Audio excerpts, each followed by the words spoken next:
Well, a different war movie, I suppose you could say, Yeah. is Black Widow, Yeah. which we've both seen. Yeah. I saw it on Disney Plus because that's the only way I could see it here. Yeah. And you went to the cinema, Hugo. I did, yeah. I went to an actual cinema, a really big screen on the Odeon Cinema here near my house. And yeah, I saw it on the first day that it came out on the 7th. And it's still a bit depressing. There were 5 people on the cinema, 5 people inside the room. Mm, And they were all kids. So I was the oldest person on the room. But yeah, yeah. it was great to watch it. I'm really feeling really well of watching it on the big screen. It is really nice to watch it big, Well, it's interesting. Disney today, I think, when we're recording, released some data about how the box office Yeah. and I think the Disney Plus receipts. I'm not 100% sure on that, but they seem to be very happy with it. So although only a few people saw it in your cinema, I Yeah. think it had a worldwide release and Yeah. has done really well, which is good news for movies, right? That's It a is, good yeah, thing. yeah. I don't Yeah. think it's indicative like the experience I'm having in the cinema. Both last time when we spoke, the other Or film, no F9. No, F9, which one yeah, was it? F9, yeah. So I don't think it's indicative. Both F9 and now Black Widow was really empty. I think it's just Britain is a bit like people are still really on the fence to go to the cinema. People are really adopting the streaming thing. I think it will ramp up, but it's been difficult. They're trying their best. The tickets are really cheap, compared to streaming, and even it was a lot cheaper to go to the cinema to watch it than watching it on Disney Plus. So I hope Yeah. it comes back. I do because I miss watching it on the big screen for sure. I Yeah. think it will. It will pick up. Yeah. Well, I really enjoyed Black Widow. Mhm. Um, I I had the kind of reaction I have sometimes to Marvel films where I feel like the first two thirds was brilliantly executed, had a great we won't share any too many spoilers, but Yeah, had a great build up and backstory to meet these new characters that Natasha Romanoff has had a history with. Um, and then sometimes these Marvel films, for me, Hugo, they just become a big third act battle, climax, whatever. And that's okay. That's what Marvel does. yeah, But I sometimes find that a bit sort of overwhelming. Whereas where I thought this film was going for a bit more of a smaller story, and the director is an Australian, Kate Shortland, who's done some amazing films. So I feel like it was all Kate Shortland in the first two acts, and then something else in the third act, which I still loved because it's a huge sequence that is in the sky. Won't probably spoiled stuff now, but it was huge. yeah. But what about you? What do you think? I'm conflicted. I was disappointed, I have to say. Before we even talk about the visual effects, which were impressive, Okay. we will talk about them. But I was disappointed. This was not the send off I wanted for this character, because obviously, a warning, spoilers. I'm going to spoil Mm. Avengers Infinite War. I'm hoping that everyone has watched it already, but, that something happens on that film that makes this character not really stay very longer. Let me just put Yeah, it that in way. Endgame. In In Endgame. game, yes, Yeah. exactly. Sorry. So I just thought that this was going to be a much more grounded film, a much more spy film. Like you said, it would have been so nice if they didn't have to go to the trope of the big, big finale with just visual effects. I thought that it was a bit too much. And also, the film had so many plot holes. So many plot holes. I was like watching the film, and it was just dumb decisions after dumb decisions. So many things that were just like for the sake of it. I'll give you an example. It's not Yeah. really a big You better say an spoiler. example. Yeah, I'll give you an example. When she meets her sister for the first time on the house, Mm. and then they haven't seen each other for like a decade, and they start fighting. Why did they start fighting, and then suddenly they stop fighting again? And it just felt to me a lot of times on the film that they were just doing showpieces for the sake of it. Like that was the Bourne fight, and then we had the Bourne chase, and then we had the Bourne chase again, then we had the rooftop of the Bourne. It was just like a bit of too many showpieces for no Mm. particular point. And then the whole thing of having their parents completely connected to them, then they find out that it actually was the mother that made the serum. the whole thing is just so convenient and so unrealistic. I don't know. I just felt that it wasn't smart enough. It could have tried to be a bit better, the script, and the story could have been a bit better. I felt that this is probably one of the most interesting characters of the entire Avengers Assemble. And they just like they did with Winter Soldier, with Captain America, they made it so amazing. Those films, the separate films of just Captain America, they're probably the best ones. They're really well crafted. The story is really nice. They could have done the same here. I think it was a missed opportunity. I have that feeling. So Okay. that's Well, no, feeling. fair enough. I Yeah. mean, there are some there are some sort of jumps that are made. I suppose the fighting thing between the two sisters is that Florence Pugh's character thinks that Scarlett Johansson's character left her in Yeah, Russia and so hates her guts. I guess. And then Natasha thinks that her sister is still like a assassin, right? So Yeah, I feel yeah, I was okay with that, to yeah, be honest. I was like, oh, I get it. But yeah. yeah. But also, like giving a segue to the visual effects. The visual effects are incredibly impressive, but they are everything is. That's the thing. I thought this was going to be grounded. She doesn't have any powers. She's just a normal human being. I thought it was going to be a bit more like a Born Supremacy film where she was going to be fighting or something like that.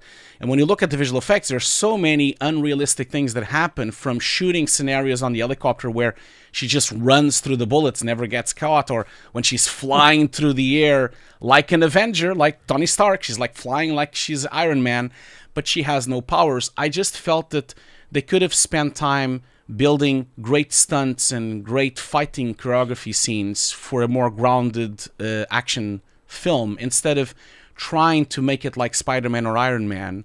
The visual effects have enormous scale. They do, like always. But it's not a fit for Black Widow. These type of big scenario visual effects, they're not a fit, because if you look at all the other films with Black Widow, she's always on really relatively small fight scenes with 5 or 6 dudes on a corridor. And all of a sudden, suddenly she's like flying through the sky like Iron Man. I don't know. It doesn't fit the character. And I always struggle when a film uses visual effects not to the story purpose, but just for the spectacle. She grabbed a parachute, Hugo. Yeah, okay, she fine. grabbed a parachute. I see Come where on, this man. is going. You like the film. I hate the film. That's fine. That's not a problem at all. Look, she's capable of more than just a human being. You have to say that based on her training. Okay, Um, fine. Yeah, she's but- like Born. Yeah, she's like Born is like yeah, trained since she's a child. Yes, I know what you mean. She has more strength, more stamina. Yeah, I know what you mean. But it was a bit like Up until that third act, there were good grounded fight scenes. I Absolutely. thought the fight on the bridge against that character was really good. And that was a highlight for sure. I don't want to be that negative. The film does have amazing sequences, like that bridge sequence. Also, the fight of the sisters is also very well made as well. Yeah. But the crazy third act thing, which must have been insane to shoot, on stages and green screen or against nothing, is very elaborate. And I think I agree with you.